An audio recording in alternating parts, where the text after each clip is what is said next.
Hey travelers, ready to make the most of your iPhone camera? Whether you are on vacation, island hopping, exploring a European city, or road tripping through national parks, your iPhone is a powerful camera if you know how to use it right. So this is volume 1 or episode 1 of how to use your iPhone and why to use your iPhone. Today I'm sharing the best tips, tricks, and advice to help you create memorable, unforgettable pictures and videos all from the palm of your hand. Why use your iPhone? Well, it's always with you. No extra gear needed, and it has high quality photos and 4K video. So if you have one of the newer phones that came out in the last couple of years, you're looking at 4K video, easy sharing and editing on the go, no extra cords, no extra gear needed, lightweight, and my friends, it's very discreet. I'm videoing. Ha, who knew, right? Well, the cons. It has limited zoom compared to a DSLR camera. Low light performance isn't always its best on the iPhone, and battery life can suffer when using the iPhone. Literally, the battery does go down, especially if you're out in the sunshine. So, when I talk about gear, we're talking about heavy-duty gear that is very weighty unless you spend big bucks to get the lighter weight gear. The cell phone is so maneuverable and simple and wonderful. Bring a power bank for extra charging everywhere you go with your little cable for your power bank, instead of having multiple batteries that you have to carry, multiple lenses that you need to carry, multiple disk space. It's all in the iCloud or on this tiny little gadget on your phone. So the best tips to use your iPhone when you're on vacation: use the grid. Go to photos, go to settings, go to photos, turn on your grid. The grid allows you to follow the rule of thirds, which we're going to go into more deeply in another video. But I do want you to know how to video, how to take memorable photos when you are on vacation. So this helps you frame the shot better when you use the grid. And sometimes focusing in the center, you're not focusing on what you need to focus on. So don't focus on the center of a person if you want to get the mountainscape that's over here. So you might want to split the screen, and the rule of thirds with the grid really helps you do that. So use portrait mode wisely. What are we talking about? Well, perfect for capturing people with a beautiful black background blur. It kind of blurs out the background, so you may not want to be using that if you're really trying to capture that mountain peak behind you with a glacier, whatever you're looking for. But don't overdo it. Sometimes you do want scenery very sharp. So know if you're taking a picture of a person or a close-up object, and that might be a portrait mode, whereas if you want the overall scenery, you really want to have yourself in the regular photo or the regular video mode. So ultra-wide lens. The ultra-wide lens, if you have it, it's perfect for cathedrals, beaches, and big group shots. Now, when you're using your photos, so we're going to go into here and turn on the photos. And when we turn on the photos icon through the photos, you can use your fingers to just touch, move in, move out. So you're actually changing that lens from far out to close up and back again. So it's really good to be able to just take your two fingers, spread it open, spread it back, and play with your phone screen, because a lot of us didn't know that if we've never taken photos or videos on vacation. So that's a great thing to do. Use burst mode for action shots. If you're trying to capture somebody jumping up in the air, their hair going up in the air, try burst shots. Now, burst shots, depending upon what you're looking at, some cameras do a burst shot of 3 and then they focus it all into one, and some give you multiple shots. You can then choose which one you want. Also, if you have an iPhone, you can put it on a live setting, and on the live setting, you can then go in and edit and turn it to a non-live setting at the point of which you get the most beauty with what you're trying to capture. So don't zoom. If you can, move closer. If you move closer, you're getting the best pixels. Digital zoom lowers the pixels, lowers the quality of the photo. So try to walk up to your subject instead, knowing that a bird's going to fly, knowing that a mountain is too far. Sometimes we can, sometimes we can't. Also, when you're looking through your phone, you want to see what all is in that view. You want to make sure you're capturing that full image that you're looking to capture. Look at the rock down here. Look at the tree branch down here. Do you want that in your photo? And consider that. So, we also want to capture the best memories. Why else would we take photos, right? So, what you want to do is capture what you did on the vacation. Oftentimes we forget that a memorable moment might be that incredible menu, or that beautiful table setting, or watching our loved one eat a great meal. Take a picture of the food. Take a picture in a restaurant. Take a picture that is not posed. Take a picture of where you're at, what you're doing, and enjoy it. You also might want street signs in the local language. Some places over in Europe, even their crosswalk is little kids or different people making different, it's really cute. So whatever you find is different, unique, and might be very memorable for you, snap a photo. So many people I know have very, very few photos of their loved ones. I'm always the photographer. I'm at an event, I snap some photos. And that's not just photos for me. I like to share. Therefore, here I am on video. I want to share my knowledge. So if you haven't already, hit that subscribe button, because this is the first of many, and I'll get better at it as we go, my friends. But I want to show you how capturing memories on your phone, just one here, one there, can really lighten up and bring happiness to you. Talking about, or just flipping back through and pulling those memories back to the forefront and enjoying yourself. Candid moments and laughter. If you see someone you love is smiling so big and so bright, that might be a time to just hit that button. And with our cell phones, we can be discreet. We can have the phone and just turn it up like this and snap a picture while they're eating. They think we're doing a text. It's easy. So also your accommodations.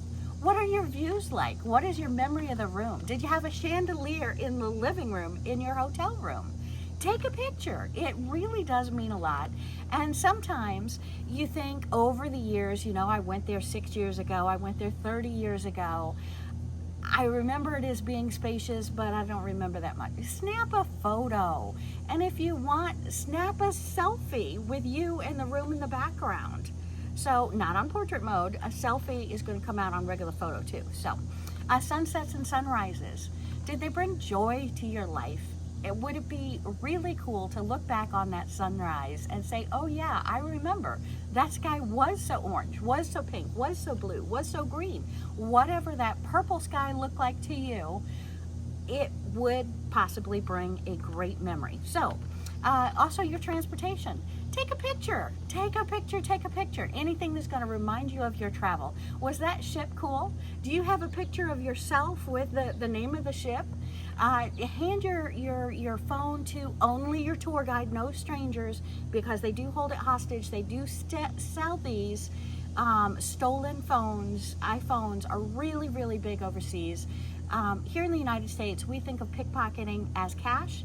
Over there in Europe, they think of pickpocketing. The best thing to pickpocket is your phone. So don't ask a stranger to take a picture of you. Ask your tour guide. Ask somebody else on the tour that you've been with for the next 3 days, and the last 3 days, and you'll know you'll be with them for the next 3 days. markets, colors, textures. If you love that cobblestone road, take a picture of it. If you love that marble tile in the hotel, in the church, in the community center that you went to, take a picture. It lasts. It's wonderful. Take short video clips, not just photos. And that's going to bring in more life to it. You can actually put them on your television nowadays and just have them scroll through. So when you're least expecting it and your TV goes to the save mode, it'll be showing those wonderful memories of yesteryear, which is absolutely wonderful. So smartphone camera tricks you might not know. I'm briefly going to touch on these. We're going to go into them in much more detail in a future video. So hit that comment, hit that thumbs up. Let me know that yes, you want to see this kind of thing. Live photos, add movement to stills, turn into short videos or GIFs. It's easy. It's so easy. I'm going to show you how. Edit right on your iPhone, brighten, crop, enhance easily in the Photos app. I'm going to go into that. It is so easy. Once you start doing it, you will never believe that you did it before. Grab a photo that you took 2 years ago that has so much minutia in there. It's 1/3 sky, it's 2/3 sky, and we're going to use the crop feature and just crop it in to what you really want to remember, and that is when you flip through it, then you're going to love it that much more. So use AirDrop to share instantly and get great photos from the people that you're with. You put your iPhone to somebody else's iPhone and you share that, it's going to go so fast, it's going to be beautiful. And that's AirDrop. Back up with iCloud or Google Photos. Avoid losing those memories. My friends, I have iCloud. You know I video all the time, so I am using a lot of iCloud. I'm also using the backup drives. So hit that subscribe button because we're going to be talking about those as well. Use favorites to organize your photos. What I do with favorites is I also use that to take pictures of my prescriptions, take pictures of my passports, my different documents that I'm going to need, so I don't have to scroll through all of my photos to find them. I click on favorites, they're right there. Also, favorites is the best photo you took at that family reunion, the best photo you took at that vacation. So it's an easy way to go through and really enjoy, relive those wonderful moments.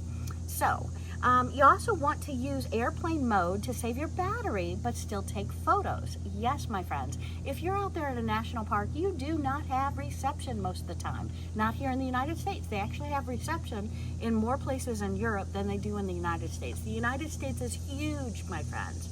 So in a lot of places, we still don't have internet connectivity. So turn yourself on airplane mode. You can still take all the photos, all the videos. You'll use less of your battery. You'll have more enjoyment. Trust me, it's worth it. All right. Don't forget horizontal shots. A lot of people only shoot in vertical. Well, horizontal is going to get your landscape. Horizontal is going to get your group photo. Horizontal is going to come in so many ways. I scrapbooked for years and years and years as my babies were growing up. Now they're in their 30s. But you want both vertical and horizontal shapes. So just trust me, mix them up. You'll decide over the next couple of months what you prefer, and you'll do that maybe 2 out of every 3 times then. So practice before you travel. It's very important. Go to a local park. Just take pictures of a far off scene, take pictures of a close-up scene. Make sure you got a handle on your photo. Just go outside, take a picture of the house, take a picture of, do you have a picture of your house? If you do not have a picture of your house, my friends, when you're done with this video, go outside, take a picture of your house. Who has lived in a house for 6 years, 10 years, a part of their life, a real big part of their life, and not have a photo of their house in their pictures? Well, a lot of us. So consider that. So practice before you travel. Learn how your camera works before the Eiffel Tower shot. And if you're a serious photographer or want crisp wildlife photos, then you do want the DSL or the mirrorless camera. Might be worth it, but your zoom lenses are very expensive, and this one is only, my friends, a 70 to 200. Really, to get some of those great wildlife photos, unless you're going to a park where the animals are right up on you, you really want that 500 lens. You really want that very expensive, very heavy lens. Yes, some of them are lighter nowadays, but this is pretty much a metal lens. So you really get a workout when you're using a lens like this. And I love, love, love, love, love my camera. It's one of the best gifts I've ever received. But I will tell you, the new iPhones are really coming up in their capabilities. I urge you, be convenient, lightweight, use your cell phone. 90% of your vacation memories can be taken with this. It's only that 10% you wish you could take that to picture the fox, the wolf, the bear so far away with a better lens. So frame your shots, have fun with it, play, experiment. But again, 90% of everything you'd want to do, you can get right now off of your cell phone. Again, if you don't have a cell phone updated in the last 2 years, might want to consider it for the camera alone. So I don't need to update technology. I make a phone call, I get a text, I get an email, I do that all here. But for my camera, we're upgrading as they go. Thanks for watching. If I helped you at all, please don't forget, hit that thumbs up, give me a like, and hit that subscribe button because I want you back here. Share this with someone else. Let them know. I'm going to have more videos on how to use your camera, your cell phone camera on your cell phone. So if I get enough likes, if I get enough comments, I'm going to bring that out to you. So many fun things to do. Have a great day, my friends. Thank you so much for being with me today.